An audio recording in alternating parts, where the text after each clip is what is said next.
Okay.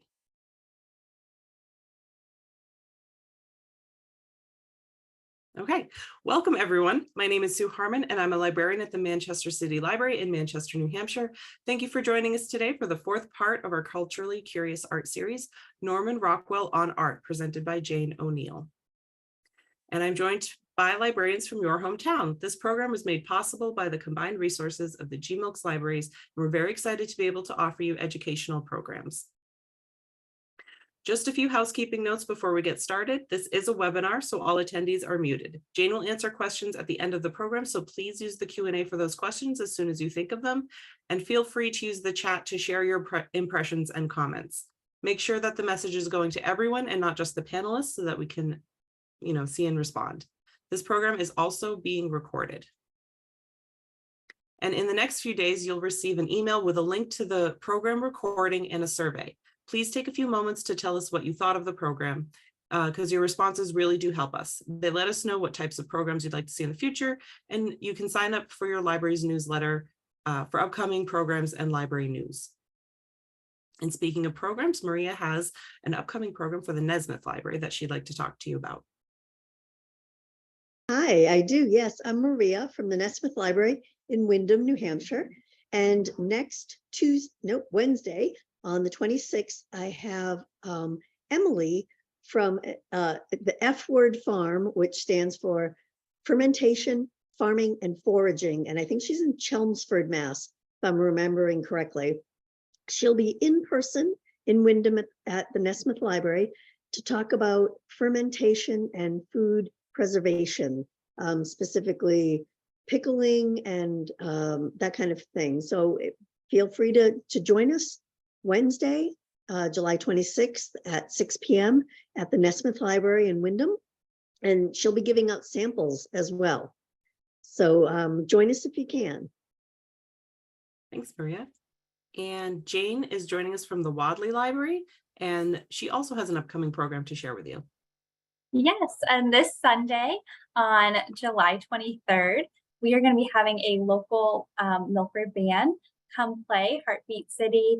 You can join us for an afternoon on our outdoor patio from 1 to 4 for all of your favorite 80s classics, for some music, dancing, photo booth, outside games. And this registration is required. So if you'd like to register, visit our website, wadleylibrary.org, click on events to view all of our calendar listings, and we hope to see you there. Those programs both sound like a lot of fun. All right, and your presenter today is Jane O'Neill. Jane curates and delivers art appreciation programs to audiences throughout New England and beyond. Jane holds a master's in art history from Boston University and a master's in education from Harvard University. A New Hampshire native, she has worked at some of the state's most esteemed cultural institutions, including the League of New Hampshire Craftsmen, where she served as executive director, and the Currier Museum of Art, where she held the role of senior educator. Jane has also taught at the college level for more than a decade, most recently at Southern New Hampshire University. For more information, you can visit her website, iamculturallycurious.com. And without further ado, I will hand off to Jane. Thank you so much for joining us today. Thank you so much for having me. Let me just do the little shiftaroo with my screen, and here we go.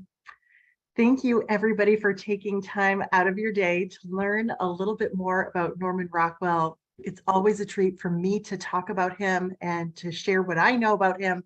And I think you'll have a lot of fun over the next hour, getting a chance to think about his work and maybe through a slightly different lens.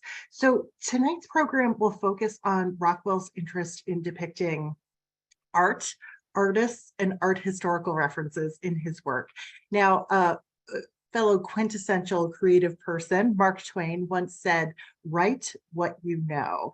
And I believe that Norman Rockwell was doing that with his painting. We think of him as somebody who painted the American middle class, but I think very often he was painting the art world, and he just kind of sneaks it in there and we almost don't notice it. So that's sort of the thesis for today's program.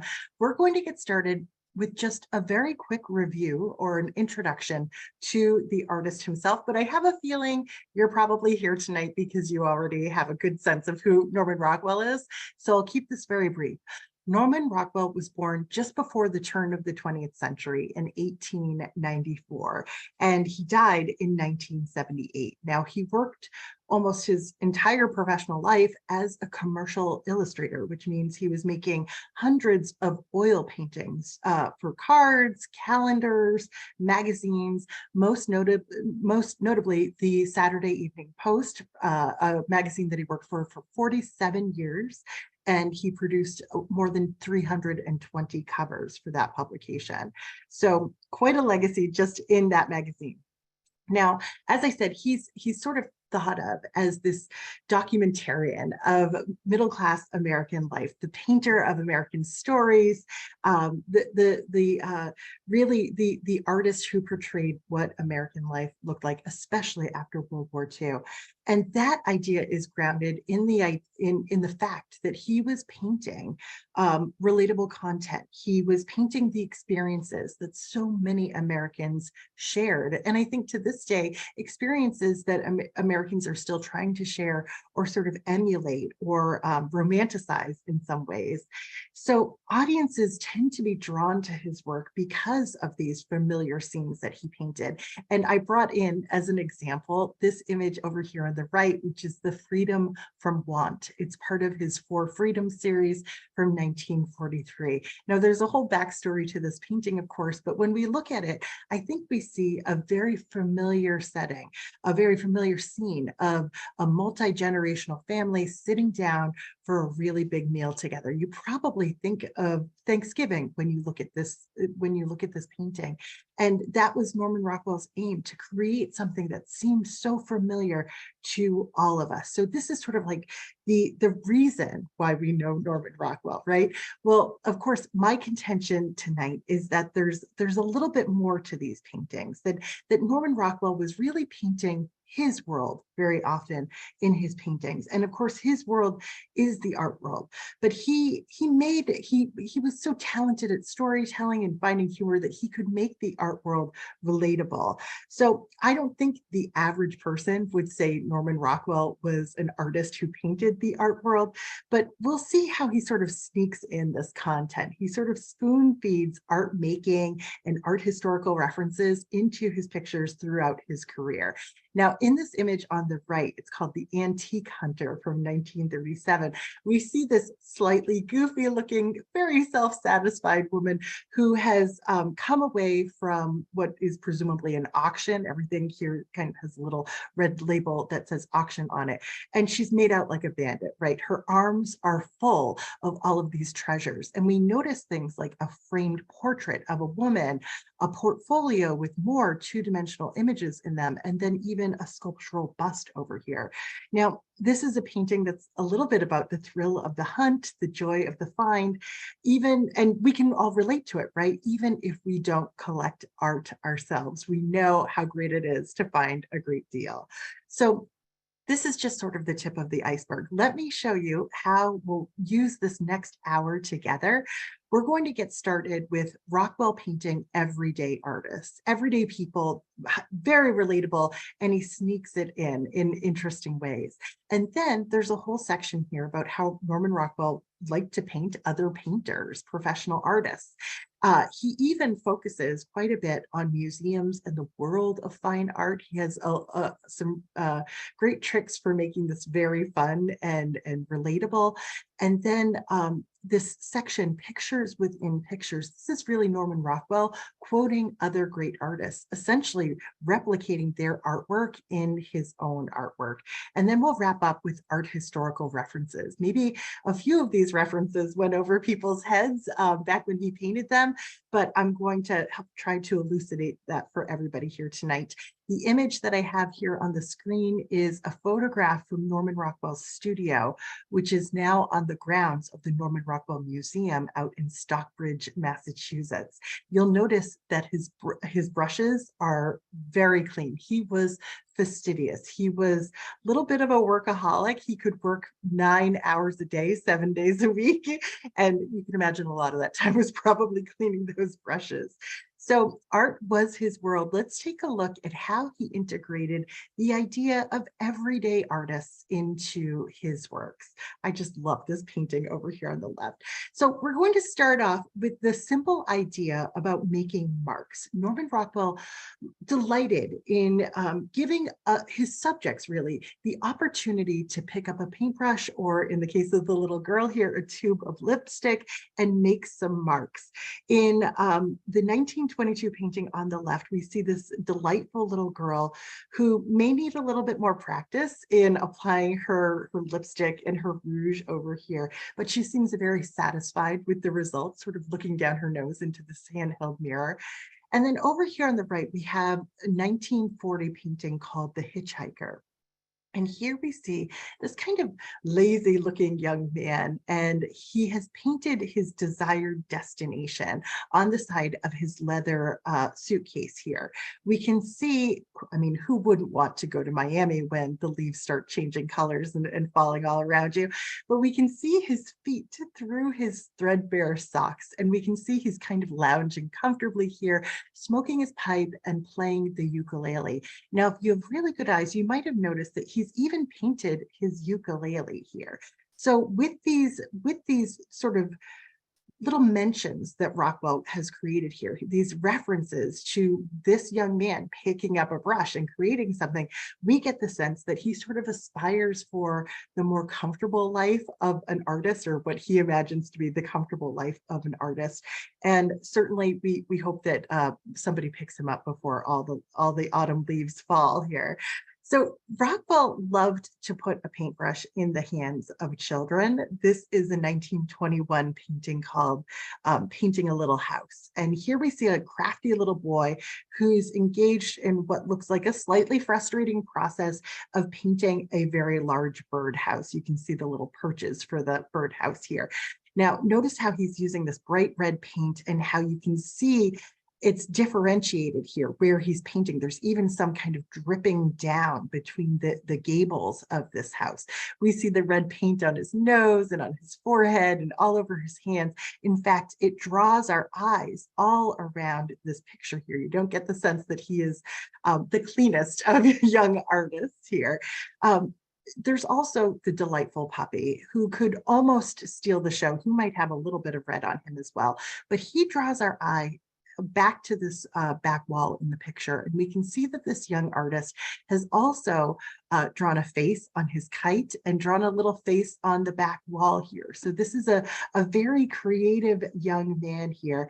And there's something really relatable about this. I mean, we were all probably engaged in the arts to a certain extent as a young person, and that sense of maybe mild frustration and determination. Rockwell makes this all so appealing in this package. Now, here's a great little photograph of Norman Rockwell with his models. This is probably a publicity photograph that was taken around the same time. And interestingly, Rockwell once said, if a painting isn't going well, just add a puppy and an injured foot. And you'll notice that this little boy has a bandage on his big toe. So that might give us some insight into how he thought this particular painting was going. Now, another everyday artist that Norman Rockwell painted is this young boy here with his sweetheart. This is a picture called She's My Baby from 1927. And the title of the work was inspired by a popular movie that was out at the time. Rockwell loved to paint little kids and the subject of puppy love. So we have this sweet scene here where the little boy is, well, he's painted the text on her back, the title of the work, the title of the movie, and he's also painting these overlapping red hearts on the back of her big green raincoat. So we get the sense that Rockwell's kind of interested in the work of this young artist. We see his materials down around his feet. We get the sense of real concentration as he's applying the paint here. Once again, we get that wonderful detail of this saturated brush and how he is applying that red paint there. Now I'm going to kind of zoom out just for a moment so we can see the painting in the frame. And I'm just going to add a little bit of context to understanding this painting in particular. It's kind of a strange painting. Now, you'll notice that this little boy seems to be wearing men's shoes that are too big for him. And it almost seems as though his hand is that of an adult's. So he's wearing a pinky ring, he's got a watch here. You can't really see his face. It almost makes his whole identity a little ambiguous. Well, in fact, this was painted right around the time that Rockwell's first marriage of about 10 years at this point was going south. So he himself was probably getting a divorce or just about to get a divorce. And it almost seems like he's trying to synthesize that whole process through one of his puppy love images here, and in what can almost be understood as a self-portrait in this work. Now, Rockwell's depictions of everyday artists really, it's sort of an expansive category.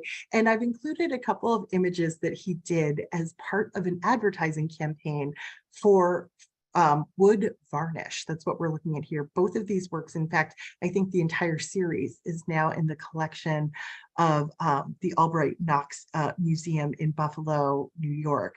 So over on the left, we have man varnishing a doll bed for a little girl from 1920, and then Grandpa's gift over on the right from the same year.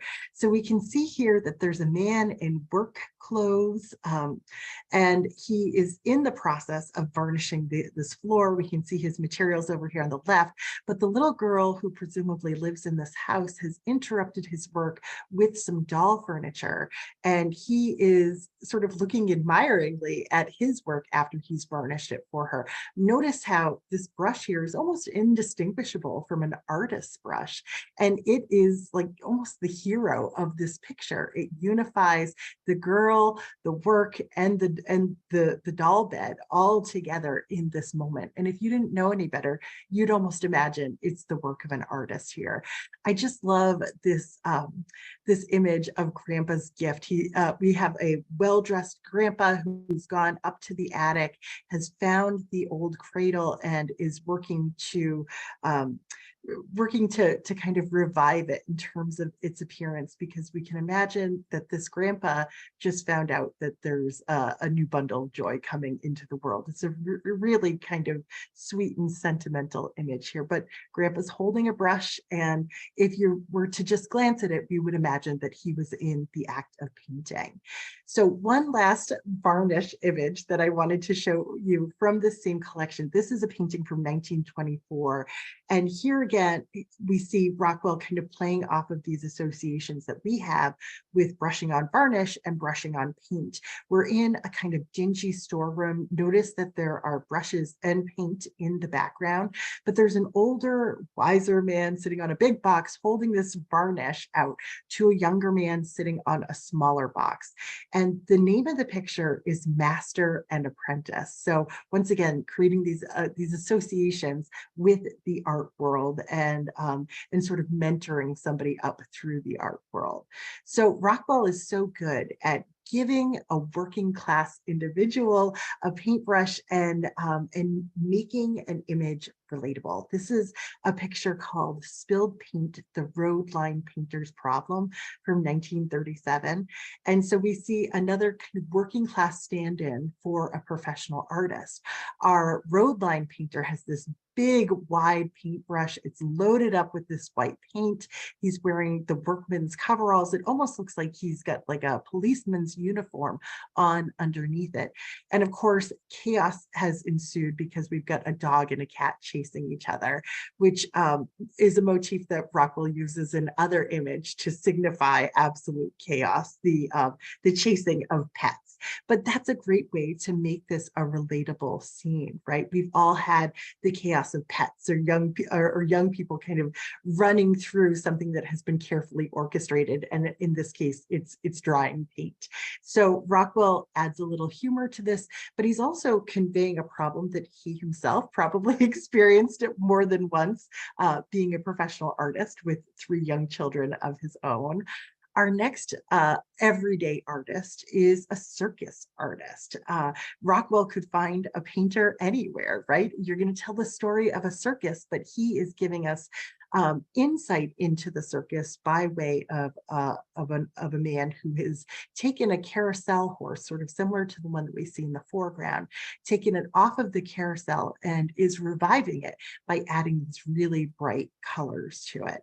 So this artist, we don't really get to know him that well. We can see him smoking a cigarette, but I think really importantly, there are these three little boys standing behind him. And this notion of an artist at work with people surrounding him, sort of really engaged, interested in this creative process, no doubt asking a lot of questions too, is one that Rockwell goes back to again and again. And actually a great deal of other professional artists share this motif with him as well. I think it's also important to note in this image in particular, there's this background of this Amazon-like woman with fangs, and she's battling this like man-eating plant over here, and her breasts are bared. But it really seems like these boys, at least these two, are mostly interested in the painting.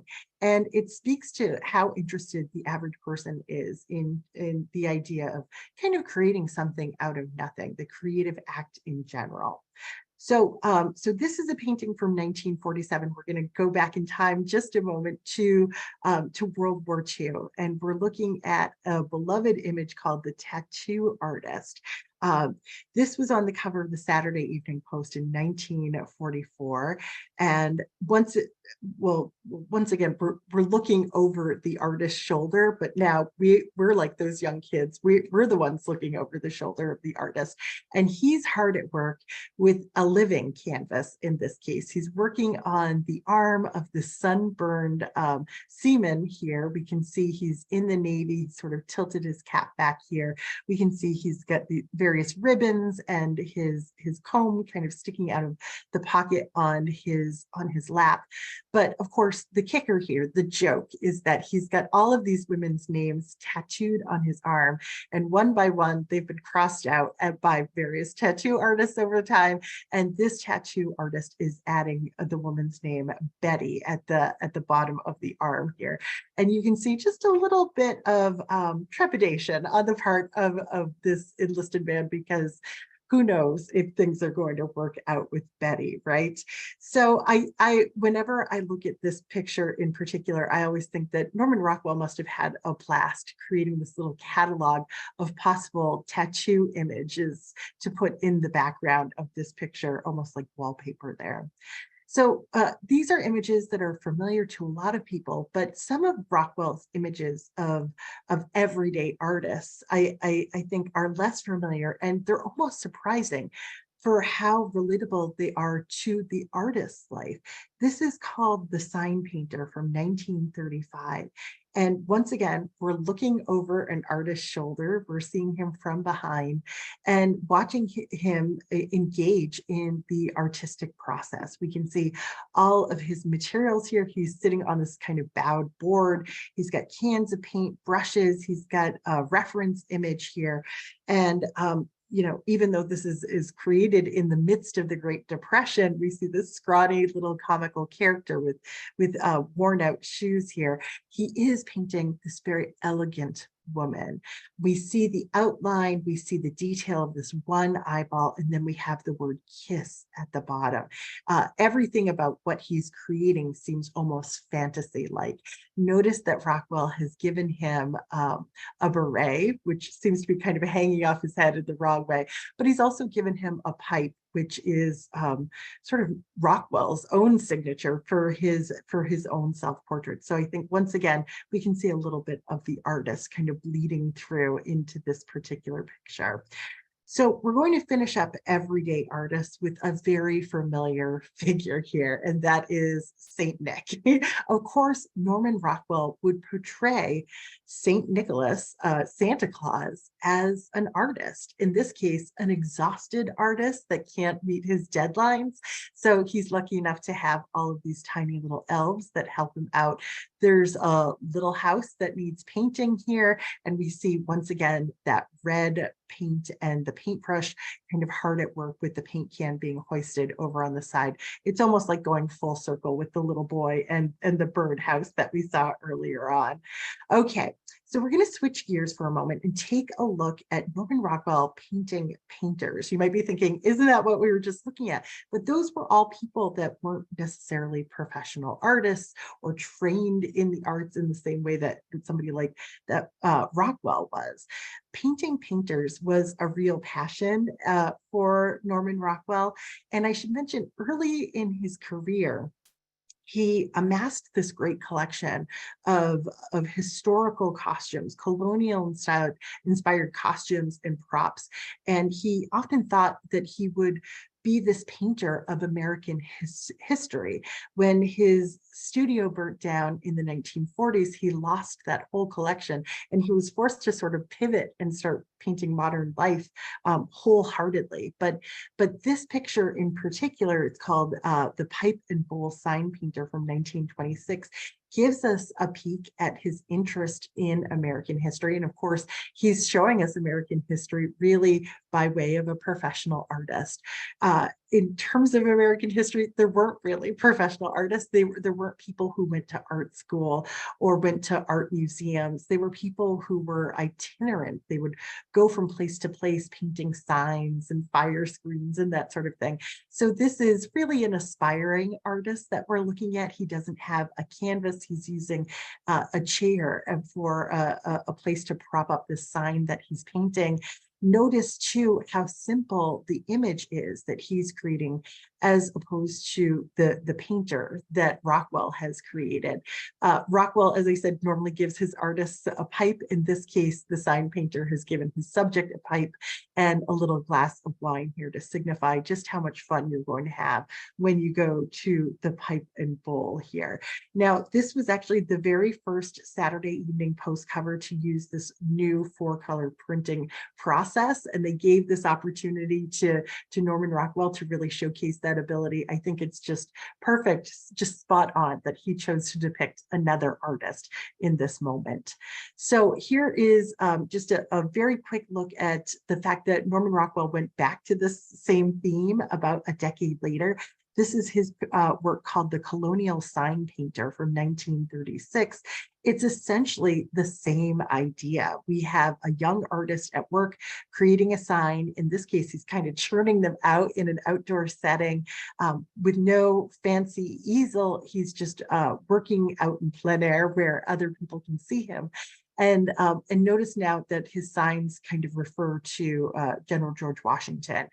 And once again, this is an artist who has a group of individuals who are so interested in what he's doing, sort of hovering behind him, wondering about it, perhaps offering criticisms about what they see. So this is sort of reminiscent to that circus painter that we saw before. Notice that when you compare them, the little boys here are standing in very similar poses to the people in the colonial era picture that Rockwell painted in the 1930s.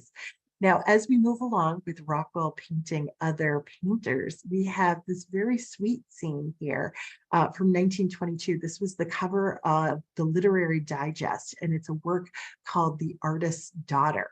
Now, interestingly, Norman Rockwell never had a daughter. The Literary Digest named this picture, and it is sort of a motif in the art world for a picture of a little girl painting, or a picture of a little girl just called The Artist's Daughter.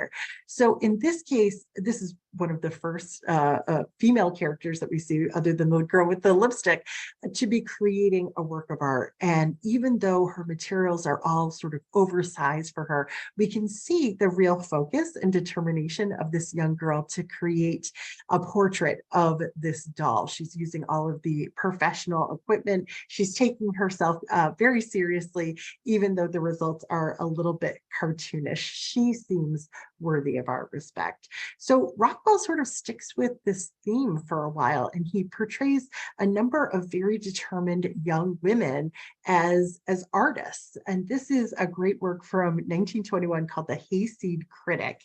And in this work, we see this little girl, a young woman, with a beret on, with a smock and a little scarf around her neck. And she's got an art box on her lap that she's using as an improvised easel here. And she's got a handful of brushes. We can see that she's working outside, or as the French say, en plein air. And the hayseed critic is this older man who has wandered up behind her. This is what happens when you're working outside. You can have all sorts of encounters with people you didn't anticipate on seeing. And he's hovering behind her with a piece of straw in between his teeth, uh, um, presumably criticizing the work that she's doing, because Rockwell referred to him as a critic. Now, as in many of Rockwell's works, this is supposed to be a humorous study of opposites. She is all curved lines, youth and beauty, and he is more angular. He is, even notice that jawline here too. He is rough around the edges, right? She's got a beret on, he's got patches on his knees. I think one thing that kind of unifies them in an interesting way is this red scarf around her neck and that red handkerchief poking out of his pocket.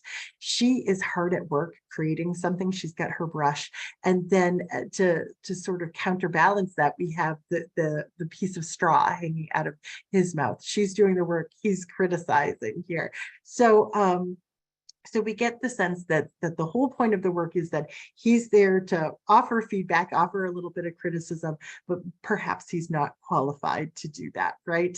So our next painting of a painter is a favorite for so many people. This is called Wet Paint from 1930. And here again, we see a young female artist. In this case, she's wearing a red smock. It almost looks like he added this kind of billowing effect to the smock to make it really seem like this young girl's running. Notice too that the beret she was wearing is flown off her head.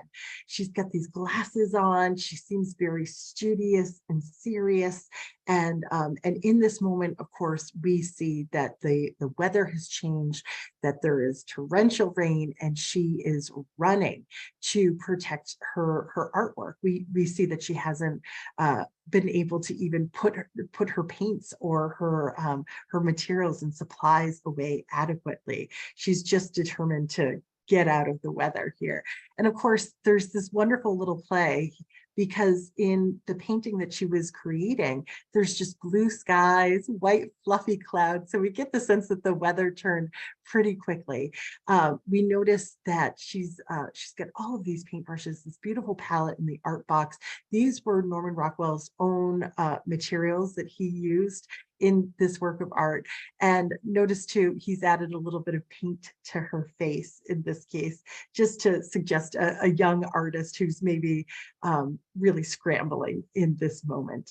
Okay, so this next work that I wanted to share with you, a painting about painters, is called Roadblock from 1949. Now, this is a really complicated image. It's not just about painters, of course, but in this case, with this painting, we're going to see that Norman Rockwell adds painters as an everyday part of the community. And of course, he would imagine to include a painter because he thought of himself as an everyday part of the community. The roadblock, as referenced in the title, is, of course, this bulldog at the bottom center of the composition, who is holding up this big box truck in this narrow alleyway here in a Los Angeles neighborhood. And more than 20 people are sort of gawking at the spectacle of this truck being held up. Now, out of all of these figures who are drawing our eye towards this dog, this is a really elaborate composition for Norman Rockwell. There is one figure in particular with a very long arm extended out because he's got a paintbrush in his hand, and that is the artist that Rockwell has included in the scene of everyday life. Now, the model for this work was actually an artist friend of Norman Rockwell's.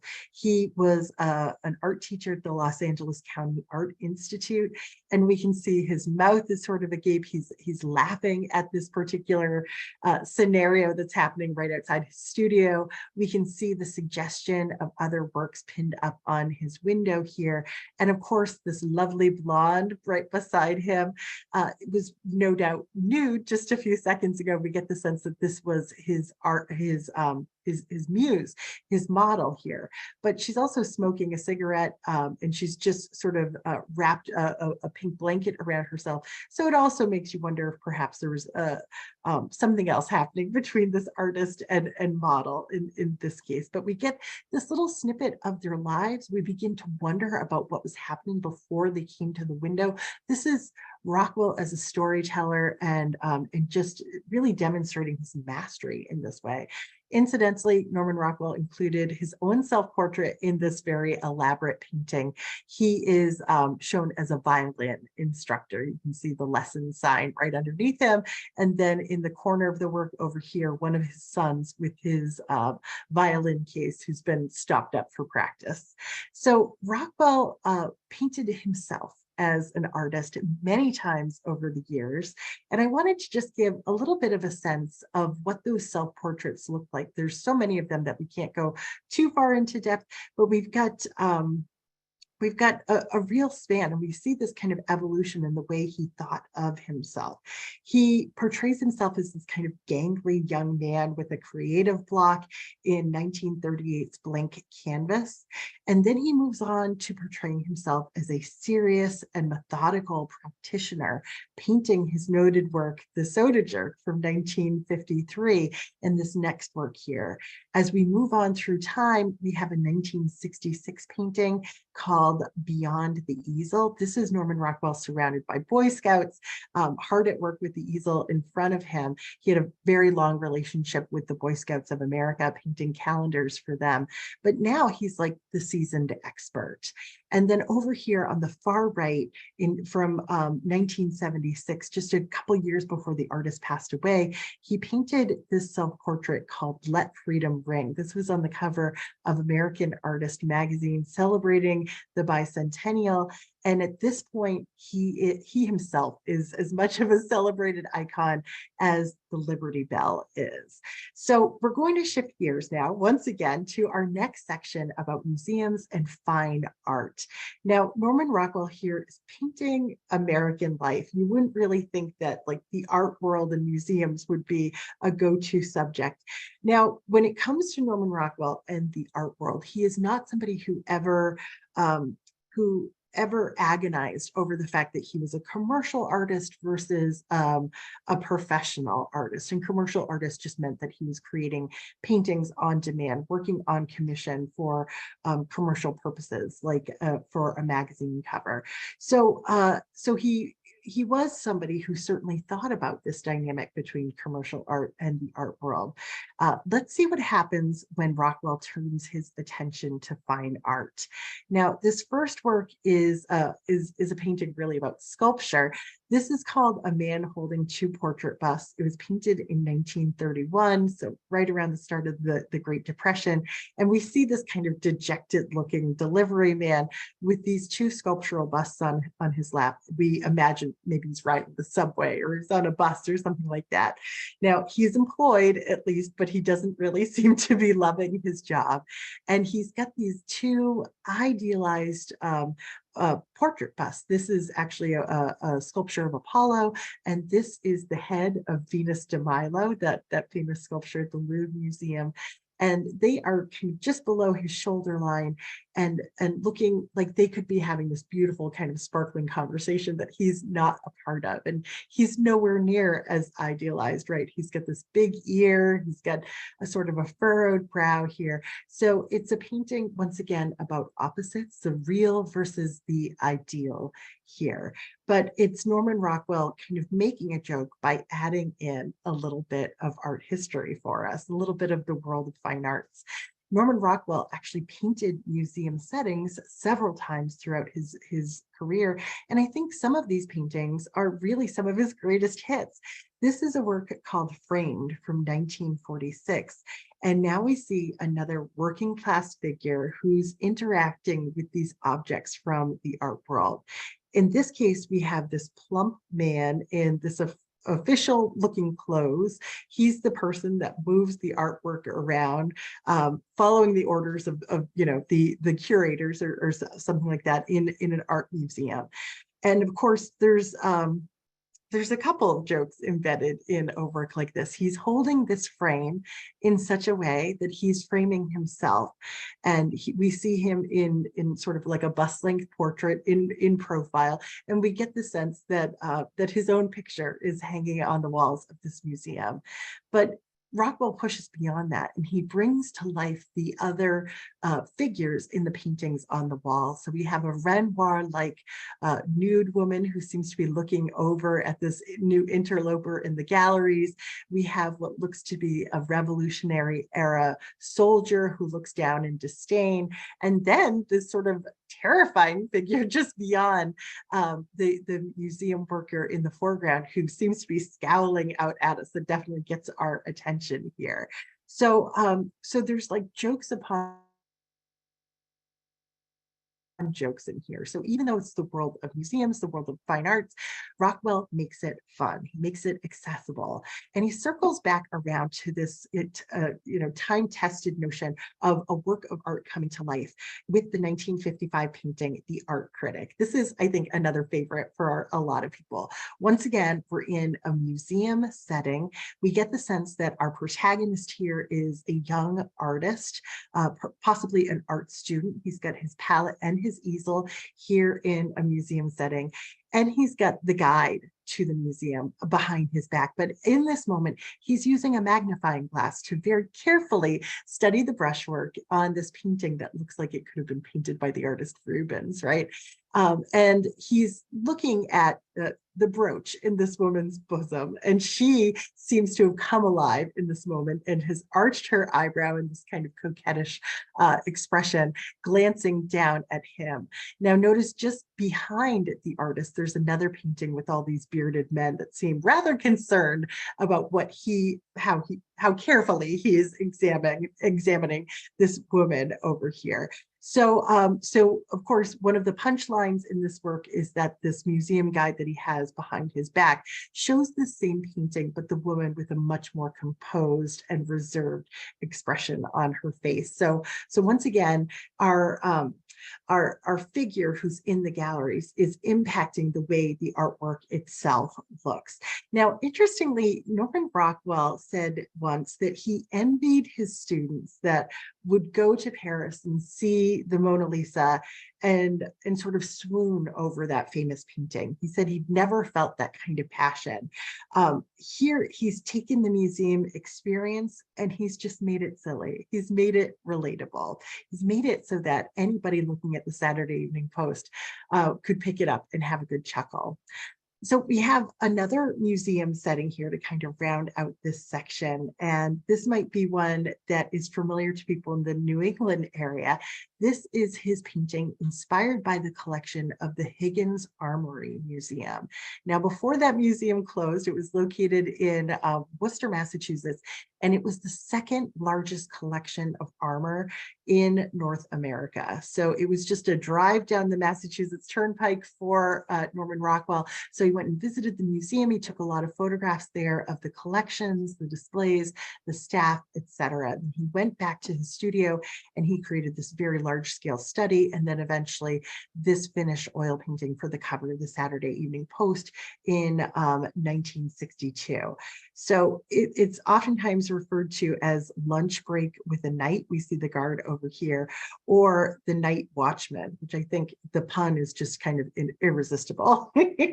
So we see all of this armor, this sense of the heroism that has come before us, and a real sense of appreciation for this display. And all of that kind of upended by the fact that the guard, who is taking a little break here, has put himself up on the same pedestal as this display of armor and horses armor, and he's eating a little piece of cake on his lap and pouring himself some coffee. So he sort of inserted himself into the story, and of course he looks nowhere near as heroic as all of these suits of armor here. And then there's this kind of added insult to the display itself, because you'll notice that he's thrown his jacket over the foot of the knight here, and that jacket contains his flashlight and his clock as a security guard that would have kept his time there.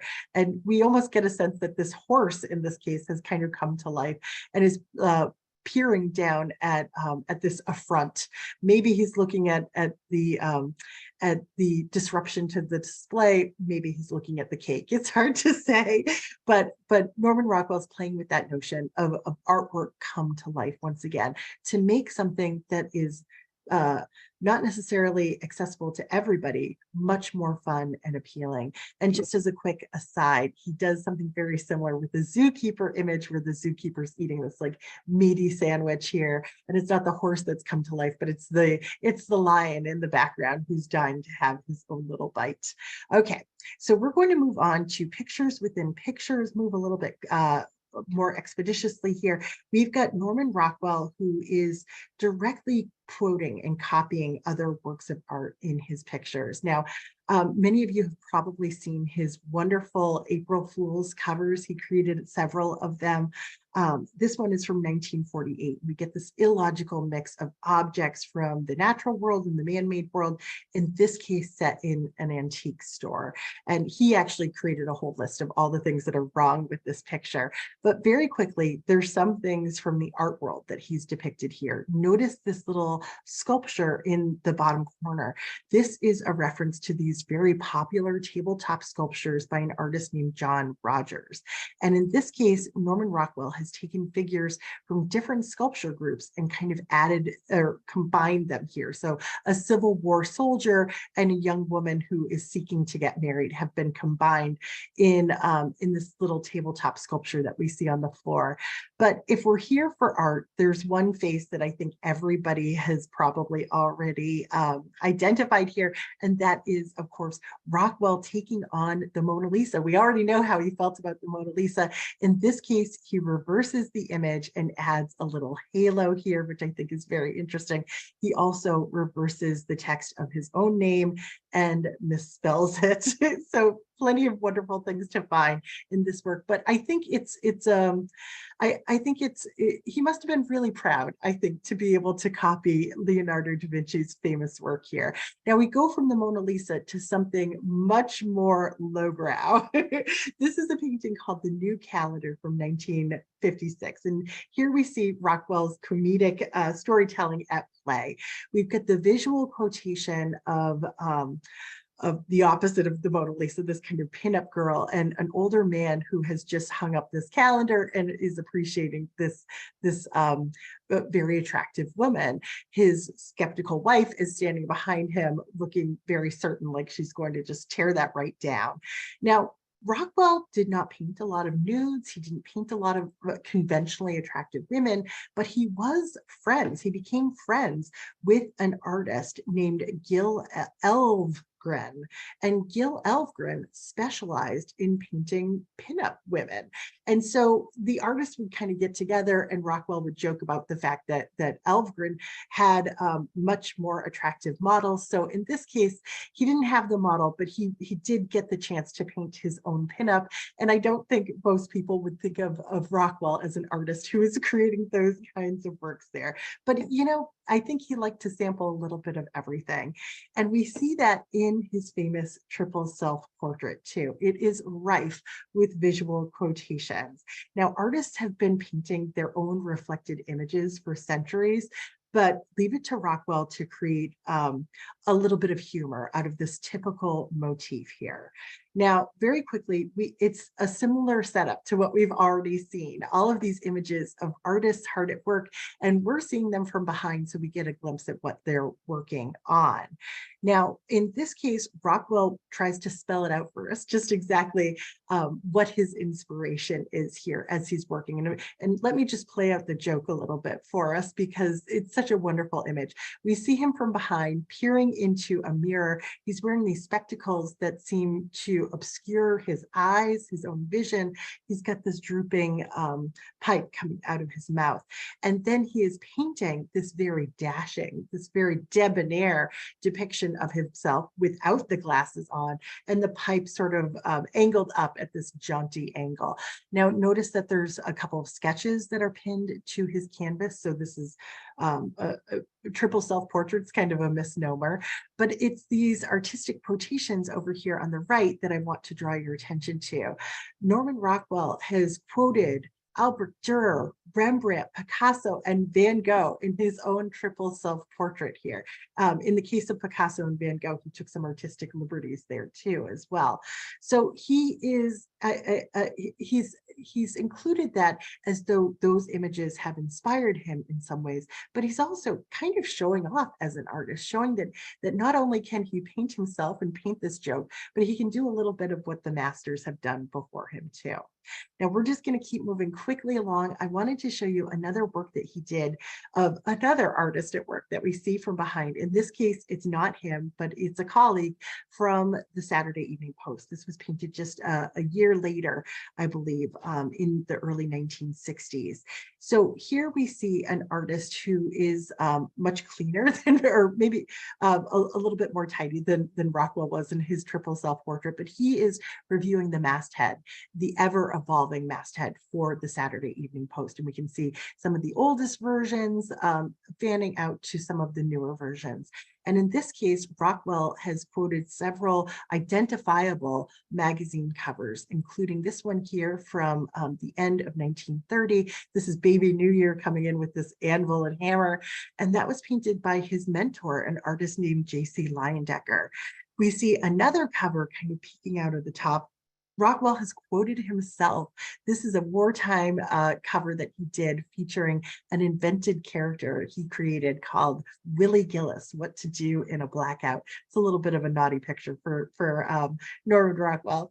So if we continue on with this notion of quoting works of art, well, this is a work that could have been in our museum section, but this is Rockwell directly quoting works of art, and he's not bringing them to life with silly jokes in the same way that we saw with some of our previous images. This is called Sargent versus Picasso, and it was painted in 1966 for Look magazine. Both of these paintings are in the collection of the Art Institute of Chicago. This is, of course, John Singer Sargent's painting, Mrs. George Swinton, and this is Picasso's 1931 painting called The Red Armchair. And really, Rockwell is giving us not just two different styles of art to consider, but two different approaches to modern femininity with these three women. One wearing curlers in her hair and kind of more traditional dress in the more traditional role of a mother, and then a young woman here in blue jeans and boots who's considering sort of the future on the other side. So it's Rockwell tackling really the cultural revolutions of the 1960s by way of these two great works of art that came before him. So we'll wrap up this section with one of my favorite Norman Rockwells. It's a late Rockwell. It's from 1970, and it's called Waiting for the Art Editor. He's showing us two professional artists, one of them new to the field, presumably young, naive, confident, doesn't know what he doesn't know. Look at this, he's wearing sandals to a professional meeting, and his little toes are peeking out under his overstuffed portfolio. And then we have this seemingly very sly character here with in a pinstripe suit. He's like the very model of professionalism, and he is glancing over at this young man thinking, you know, this is my competition now. And we can get kind of lost in that dynamic, but then we notice that just behind them, Rockwell has painted an image by Michelangelo. It's actually the image of the prophet Isaiah. He's quoting Michelangelo in this painting, and actually it's the frame of that painting that kind of unifies these two figures here. So it's once again sort of powerful flex on the part of Norman Rockwell to just add in a little Michelangelo in the background. We'll be getting back to that Michelangelo in just a minute as we head into our last section here about art historical references. Now, Rockwell wasn't creating work in a vacuum. And when he got started early on, some of his paintings, some of his works for advertising were inspired by works from, well, great classic works from the history of art. So in the 1920s and 30s, he did several works in the style of the Dutch Baroque master Vermeer. This is, you'll never believe it, an ad for General Electric. What we're looking at here is a woman sitting in her kitchen, and she has kind of dismantled all of these oil lamps, and she's got the can of oil down here, and she's going to add in the oil. General Electric is saying, isn't it so much easier to just get electricity in your house? But the whole composition, the lighting here, comes directly from Vermeer. If we look at this image here called Woman with a Balance from the 1660s, we've got a woman at a table with the light coming in from the left. Notice the angles of their faces, how their eyes are both kind of appear to be closed from our perspective as they're doing this careful work at their tables. Rockwell also did an ad for raisins. And I think I would make the argument that once again, he's thinking of Vermeer, who we see over here on the left. It's a similar composition, an interior with a window on the left-hand side. In this case, we've got a milkmaid who's pouring milk onto the table. And over here, we have another woman in blue just pouring raisins on the table as one does. So moving quickly along, we're going to get to probably Rockwell's most famous art historical reference, and that is, of course, his beloved Rosie the Riveter from 1943, this powerful, confident, capable woman who's taking on this traditionally male role to support the war effort and to stomp out fascism. This is, of course, a quotation of Michelangelo's prophet Isaiah from the Sistine Chapel ceiling. It explains in part why Rosie's arms are so big.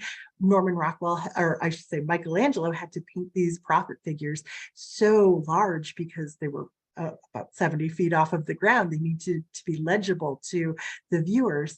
But in this case, these prophets were also kind of the foundation for the storytelling on the Sistine Chapel ceiling. He's Old Testament. The rest of it above him is New Testament. He is serving as this important base for what you're going to see just above him. And I think that makes sense for Rosie too. She is serving as this kind of foundation for the war effort here. And you create these, Rockwell created these big muscles to show just how capable she was. Now you might be wondering, where did Norman Rockwell find a model with these giant arms here?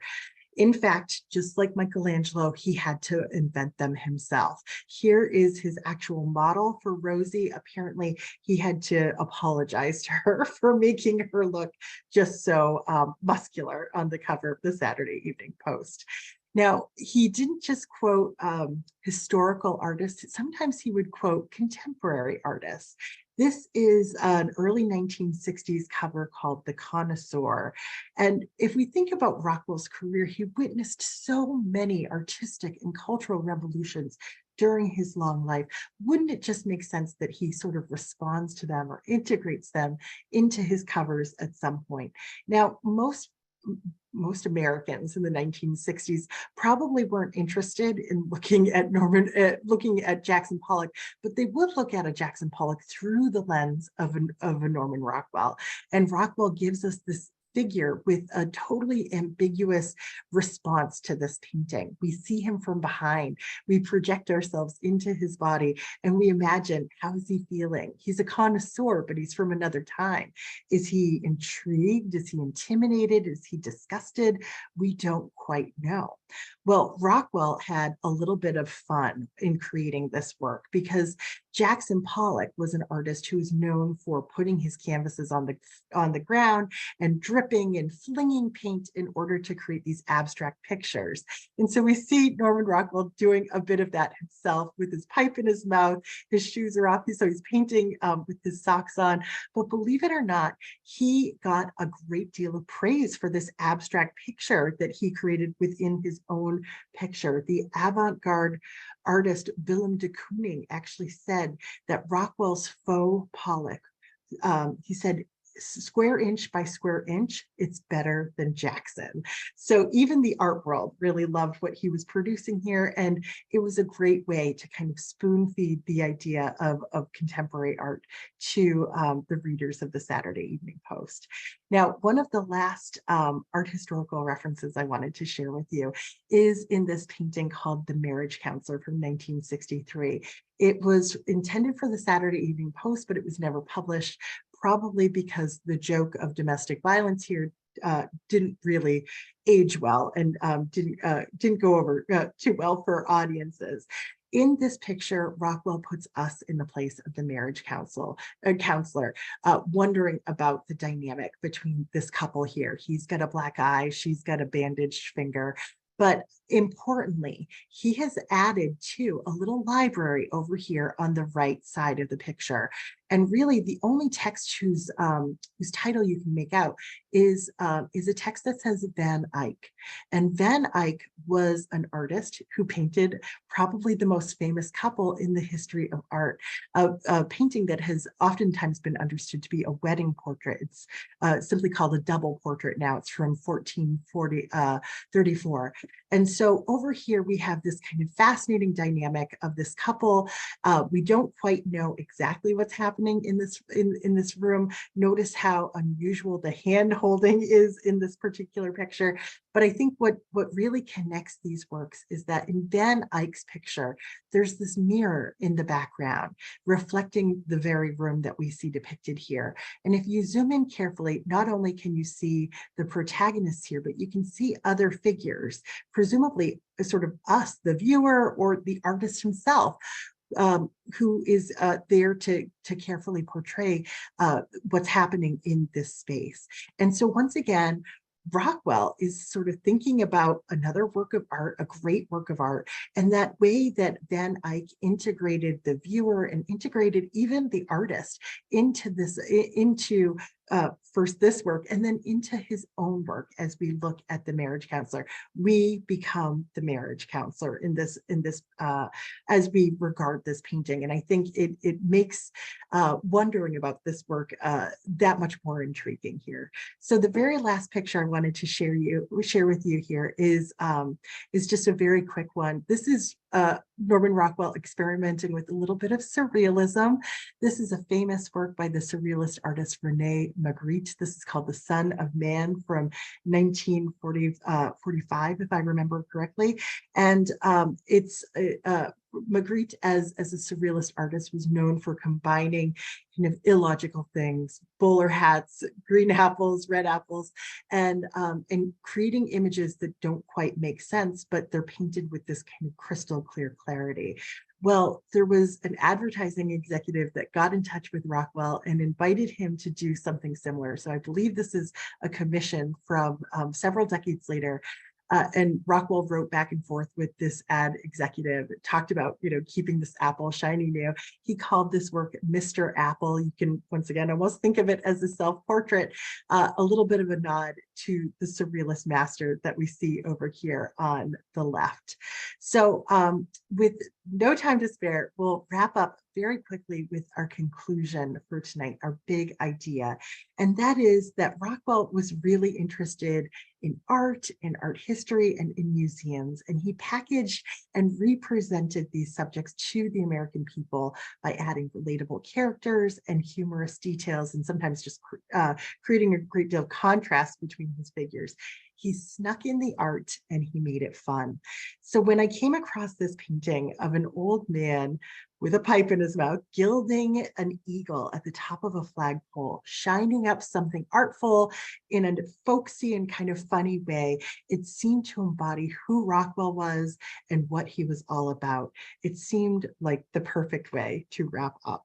So thank you so much for sharing in tonight's program. And I welcome any questions or comments you might have about the works that we looked at. I'll start looking at the chat here.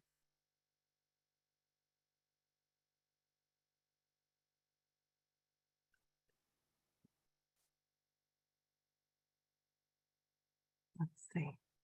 Jane, I have a little question that Sure. as a panelist, I can't actually type in the Q&A section.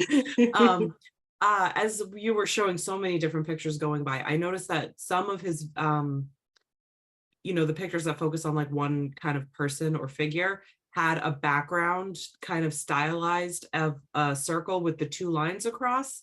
And I wondered if like there was a reason for that, or Oh my God, if Sue, it was thank you just so much something for that he asking ended that. up doing with some things, but not others. Yes, thank you so much for asking that. And I'm sorry I didn't make that clear. I'll try and find one of those. You may have, I just may have missed it. Oh, there we Right. go. Something like this.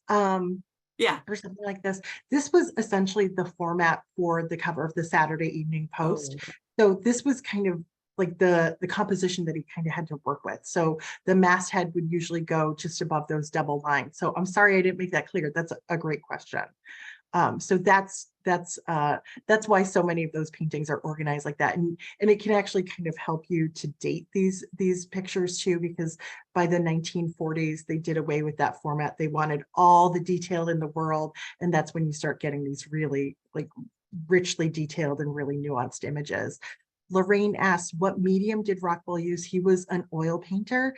And like I said, he was a workhorse and he could crank out these paintings. He would typically do somewhere around 10 covers for the Saturday Evening Post in the space of a year, oftentimes doing other commissions in the meantime too. So these incredibly detailed works were coming fairly easy to him. William says, I liked his painting of a businessman asking something like, now why should I do business with you, to another. I like that one too. I think you're talking about the two artists waiting to meet the art editor, perhaps. And David says, or Davidi says, is there a museum that features some of the art you showed, or are they spread around the art world? I think the greatest concentration of his work is probably at the Norman Rockwell Museum, which is in Stockbridge, Massachusetts. And it's great museum. It's worth going to.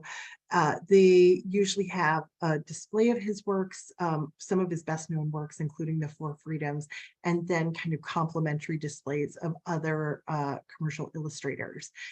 There are like a smattering of his paintings around. The Rosie the Riveter is down in Bentonville, Arkansas at the Crystal Bridges Museum.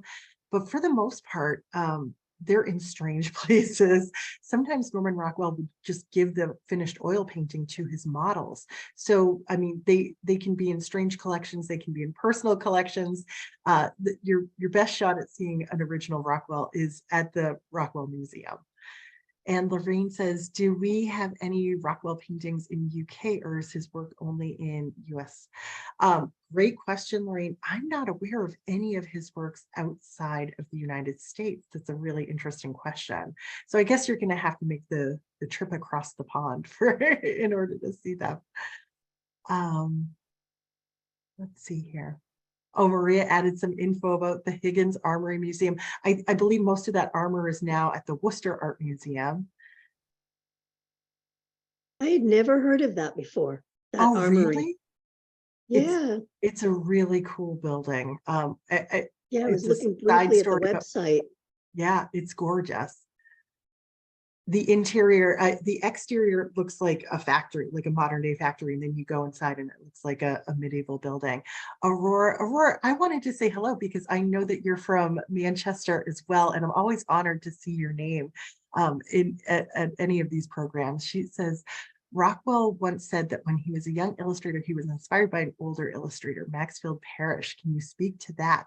Well, that's another New Hampshire name too. So Maxfield Parrish was one of the most successful commercial illustrators of all time.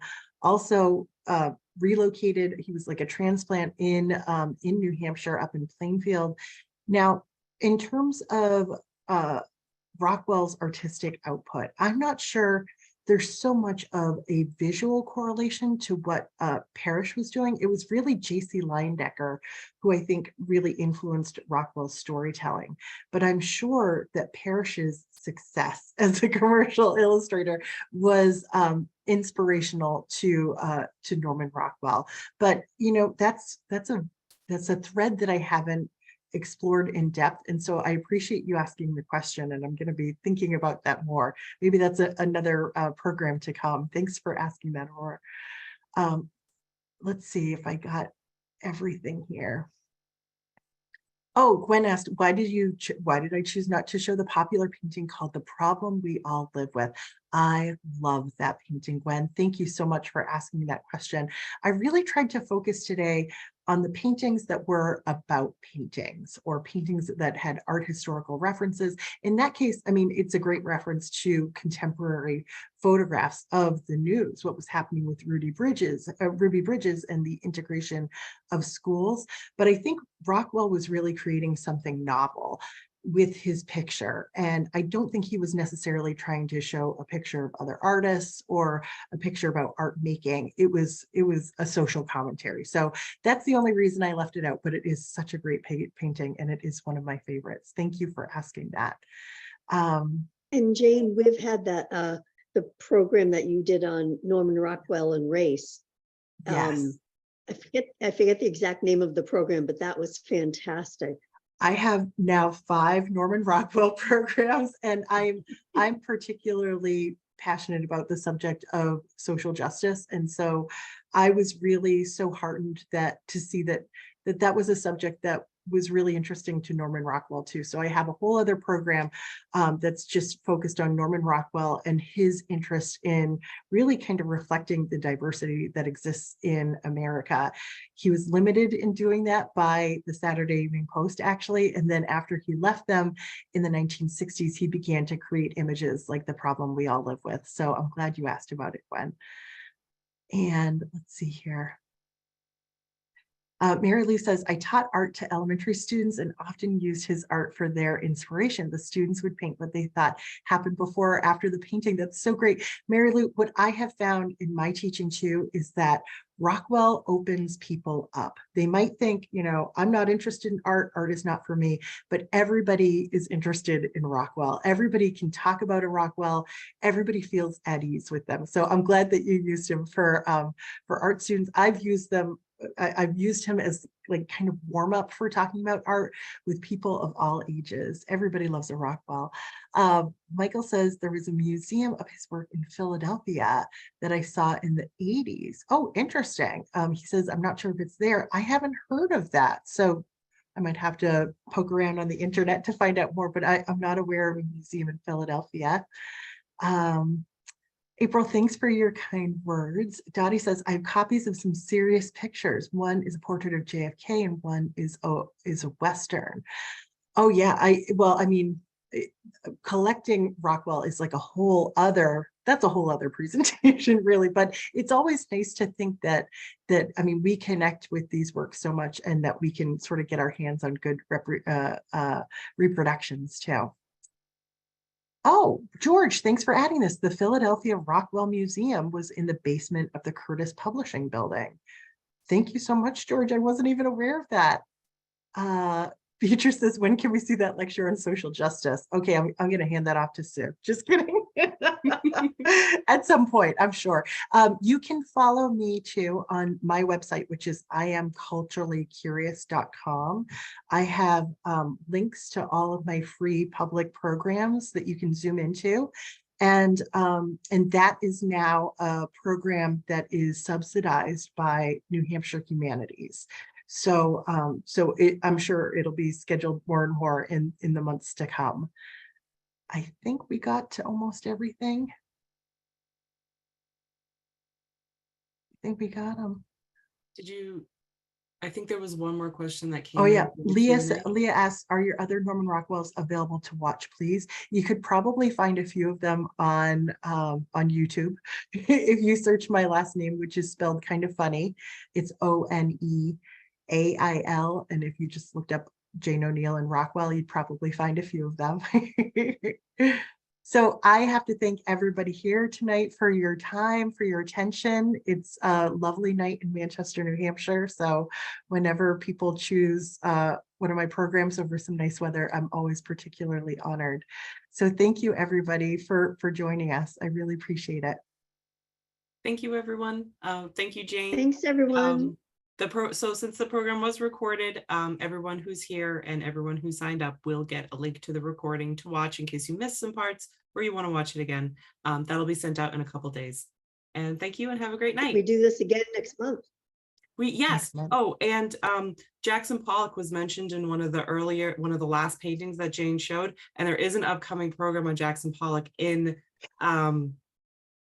September. September. Yes, I'll September. start with the Rockwell for that one. Oh yeah, that'll work great. All Have a right. good night. Thanks, everybody. Good night. Have a good